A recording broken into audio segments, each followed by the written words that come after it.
Hi everyone, it's Lance here from Best Day Ever MTB, and today is e-bike review day, and I've got a pretty awesome bike to show you today.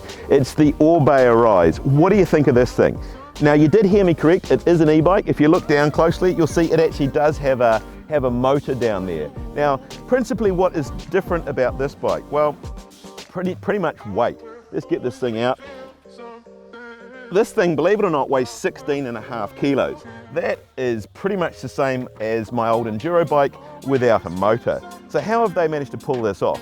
Well, carbon frame, pretty light spec items on it. It's got a 360 watt hour battery in this thing. You can get a 225 watt extender, watt hour extender, but as I say, if you wanted to do a really long ride, you've got that option. What about the motor? This motor is specific to Orbea. It's the Shimano EP8 RS motor. Now, this motor is only 60 Newton meters, so it's obviously less than the 85, which is on the EP8 of the normal motor. 60 compared with 85 sounds like quite a lot, but then the old Shimano Steps motor, I think, was a 70 Newton meter motor, and that was a lot less efficient in terms of turning the motor over. So this may actually not be that much different to the old Shimano motor, and of course you've got a really, really light bike with it. But I guess what I'm really interested to find out on is, one, what's it like to ride with a 60 Newton meter motor? I'm not a small boy, I like the power. Is it going to be a problem, or is the light bike going to make up for it? The other thing that I'm really keen to try is how much fun is this thing to ride? I mean, being only 16.5 kilos, this is a pretty light bike for an e-bike. Really looking to feel what that is like. Yeah, interested to see whether I can get a decent ride out of it. And the final thing that I'm really interested to check out is, what is this thing like to actually pedal when the motor's not on? Like if you get over that 31, 32 kilometers an hour, or even if you had to ride home without a motor. It's supposed to be fairly efficient in pedaling, so really keen to try that out. Anyway, let's get out there in the forest and give this thing a try.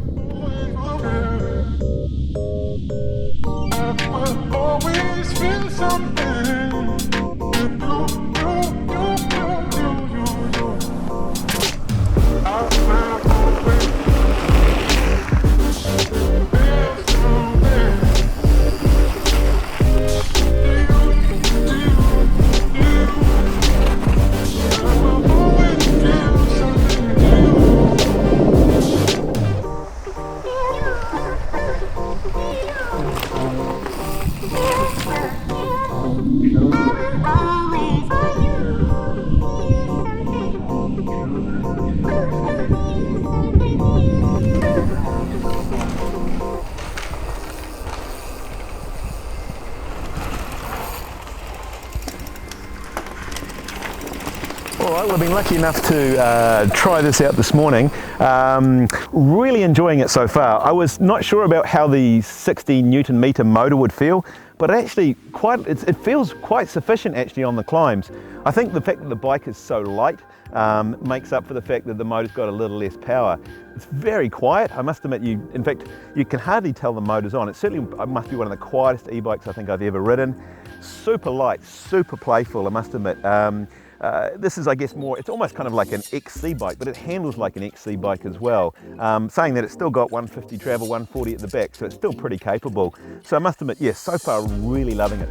In terms of playfulness, this thing is considerably lighter than pretty much any other e-bike I've ridden, and you can really get that when you're riding. You can pop over things, it's playful, it's light, it's easy to handle. I really like the look of this thing. I mean, one thing with e-bikes is that most of the time, especially if you look at them, it's quite obvious you're riding an e-bike. This thing, it's really very subtle. Even the down tube, it's not a huge, big, clunky down tube. It's a very minimalist bike. So for the people who like something that looks like a mountain bike and it doesn't look like an e-bike, this is definitely it's very minimal, very light, very playful.